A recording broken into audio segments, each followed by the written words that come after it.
বিদেশে সব ধরনের সহায়তা কার্যক্রম স্থগিত করেছে যুক্তরাষ্ট্রের পররাষ্ট্র মন্ত্রণালয়।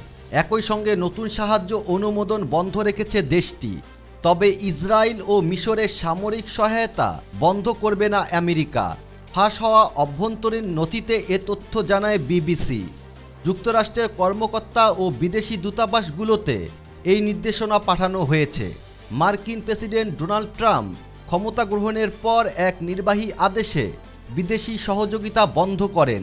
তবে এই আদেশ জরুরি খাদ্য সহায়তা এবং ইসরায়েল ও মিশরের জন্য সামরিক তহবিলের ক্ষেত্রে প্রযোজ্য নয়। ফাঁস হওয়া নথির বিষয়বস্তু নিশ্চিত করেছে বিবিসি। নথি অনুযায়ী আগামী 90 দিনের জন্য সব মার্কিন বৈদেশিক সহায়তা কর্মসূচি সাময়িকভাবে বন্ধ করা হয়েছে।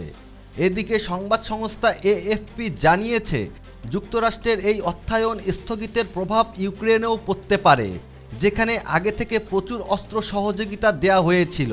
সাবেক প্রেসিডেন্ট জো বাইডেন প্রশাসনের সময়ে ইউক্রেন অস্ত্র সহায়তায় বড় অঙ্কের সহযোগিতা পেয়েছিল।